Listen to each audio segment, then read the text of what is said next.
somebody, I think a Santa Clara official said, you know, we'd be lucky to have sports by November. So, like, it's cute right now. Like we could, like, NBA, NHL, starter MLB, all of that pales in comparison to college football and NFL. Once those things start missing, that's when shit gets real, because that's the fabric of America.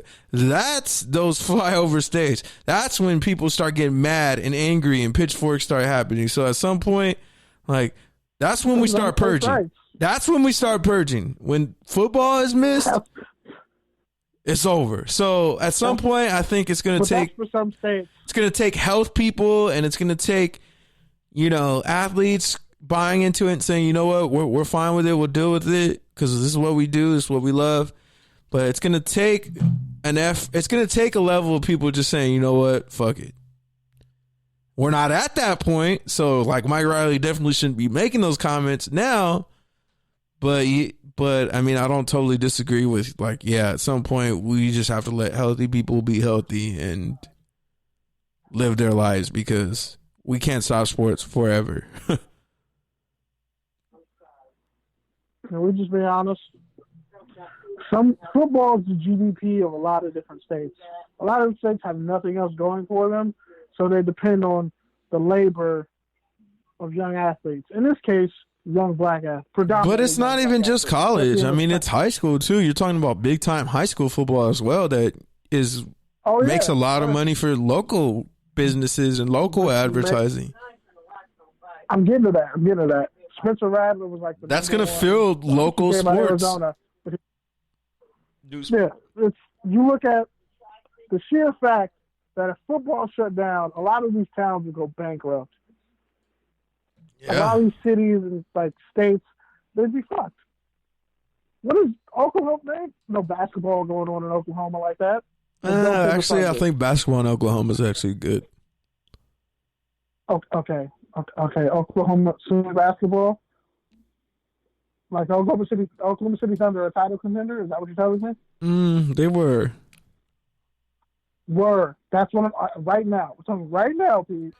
No one's checking. I think there's a lot of interest in basketball in the state of Oklahoma, is what I'm saying. Like, I'm not arguing that. I'm not arguing that. But when I go to Oklahoma and say Boomer Sooner, or how about the OKC Thunder, more people are going to yell Boomer Sooner.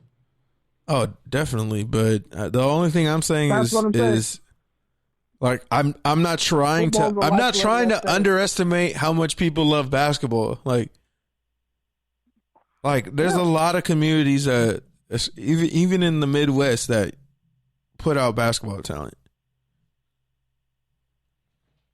But anyways, man, we got a lot of shit to go to still, and we're still at your college football update, so finish. And I'm about to wrap this up. So Mac Brown pretty much came and said there's no way. And Notre Dame's AD, I think Jack Swarbrick, I think he's still there. He's like, there's no way we can have college football with no fans. And Mac Brown's like, if it's not safe enough for the fans, and it's safe enough for the players, which is like a nicer way of what Dundee said. Because I'm like, if it's not safe enough for the players, you don't even need to have fans there. Because the players are getting sick and dying off. How the fuck are you going to have a game? But he said, you know, it's not safe enough for the fans, it's just for the players, when the players are the commodity. I don't tune in to North Carolina football to look at Mac Brown's face. Last time I checked, I don't. I agree with you. I mean, I agree though. I think how do you play college football without fans? Like, you can't. Specifically, those stadiums are built for fans. Like the drinking rules, Iowa, like all the college football traditions. You need people there. And not just that, but you can't. You can't. It's already hard enough to sell amateurism, but you definitely can't sell amateurism without fans, without community, without alumni, without like that whole feel to it. You really can't talk about amateurism, because then you're really just playing a sport representing a team, which represents a school, which is Not amateurism. Yeah, so speaking of amateurism, so the new transfer rules are trying to solidify it to pretty much where you're allowed one free transfer. After that, you have to sit out. So they're still working on that. It might be solidified in May. And then Texas quarterback Sam Ehlinger, senior quarterback, raised $75,000 on GoFundMe for COVID-19 relief. So is that a violation? I'm just interested to know. His GoFundMe has $75,000 for COVID-19 relief. So, yeah. We'll see where that goes. That's it for college football. All right, man. So with that, let's go ahead and move to touchdown and turnover. First up, man, Cam Newton says he wants to be a starting quarterback. He's willing to wait for the right situation, even if it means sitting out most of the season. So, Kenny, is that a touchdown or is that a turnover? That's a touchdown for both sides, because if he's willing to not disturb a team's draft plan and say, I'll come on and compete for a starting spot, your guy can learn from me. You know, it helps him strengthen his body even more, the way he can get even healthier. So it's like, okay, you get a veterans deal, you come in. Shit, Chicago might be the look, but you never know. I don't see Nick Foles staying healthy, and I don't trust Mitch Trubisky. That restaurant meme, that Chicago restaurant that said, please keep 10 feet away at all times. And if you want to know what that looks like, just watch Mitch Trubisky throw to one of his receivers. The ball is usually 10 feet away from where it's supposed to be, and that's how far 10 feet is. Yeah, they're in Chicago, they're killing Mitch Trubisky. But, yeah, man, I think at this point, the best thing he can do is wait it out. The best thing a lot of these guys can do is just wait it out, except for Jadeveon Clowney. I think he kind of fucked his money up, but, you know, it is what it is. So, and I'm just thinking this up on the fly, but a segment within a segment, bored content. Like, motherfuckers are bored right now and just creating whatever. They're bored.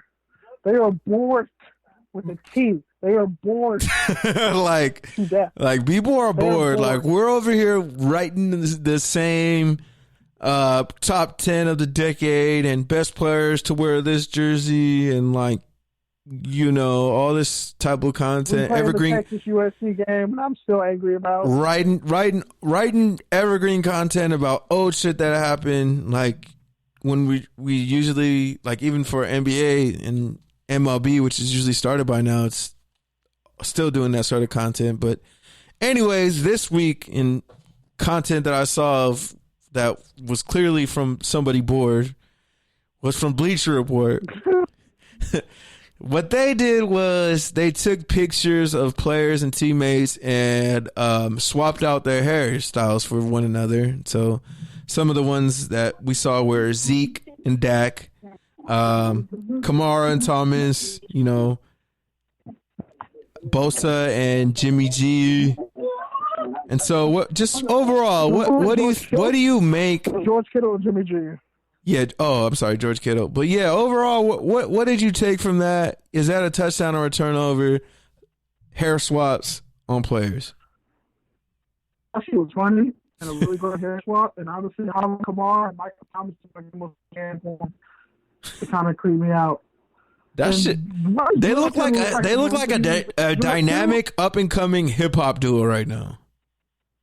It really do. Like, if Future and Quavo were like in a rap group and they came out all of the universe at the same time, that's who that would be. Malcolm Thomas looks like Lil Wayne who came to God. Like, he was on straight and narrow the whole time. Yeah, and honestly, like, Mark Ingram with Lamar Jackson's dreads, like, that's not a dude I want to run into. Yeah. Like, that's not a dude I want to see at the corner smoking a Black and Mild in my neighborhood. Like, you'd be like, hey, bro, come here. Yeah, I'd be like, nah, I'm good. Hey, no, you, Mexican homie. Hey. And you, big homie, come here. What? Like, nobody chased you. You know I'm talking to you. I don't know why, though. We'll come here and find out. And then they ask you like some sweet ass question. And you're like, bruh, really? Like, hey, bro, can I get 50 cents? I need to get the Swisher. I'm like, bro, you really just hustle me for this? Like, am I getting robbed for 50 cents right now? Is that what's going on? Or like, are you finessing me? Like, I don't know what's going on right now. Am I being finessed or forced to do this? Like, am I getting jumped? Like, why are you asking me for a Swisher, bro? I have it. Like, next time you ask me, or ask you for some AA batteries.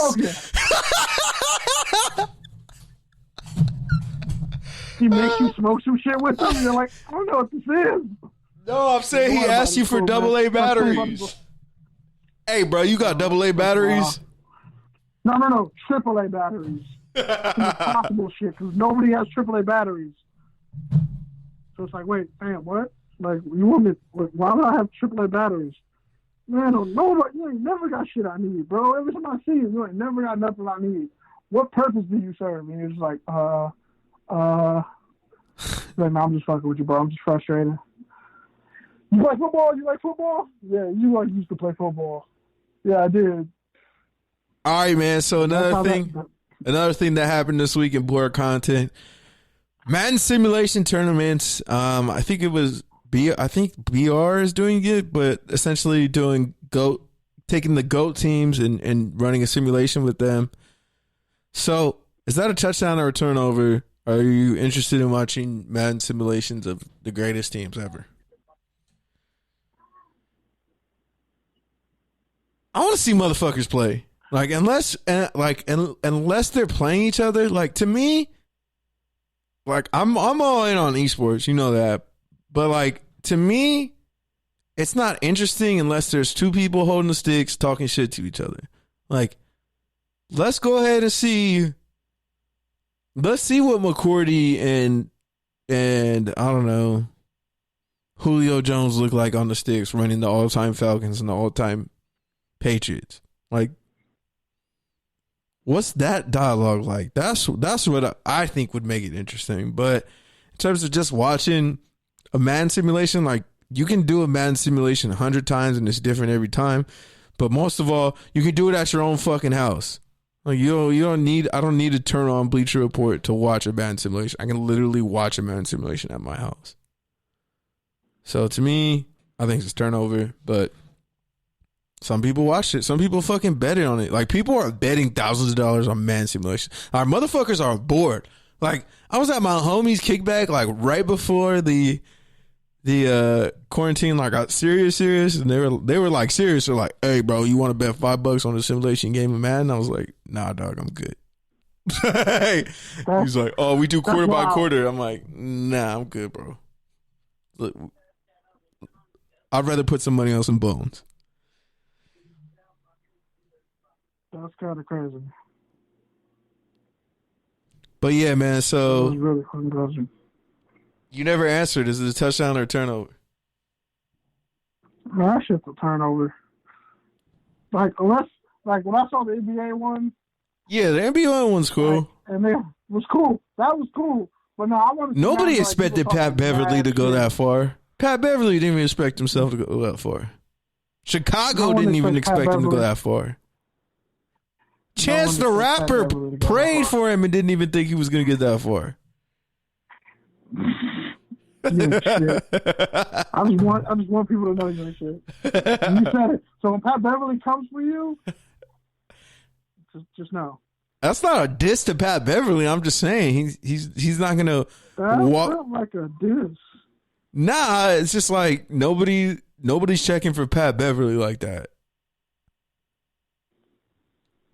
And obviously he used it for his advantage because Whiteside got ran. He ran like two other people too. He's been running people. He's been Lonzo balling in them.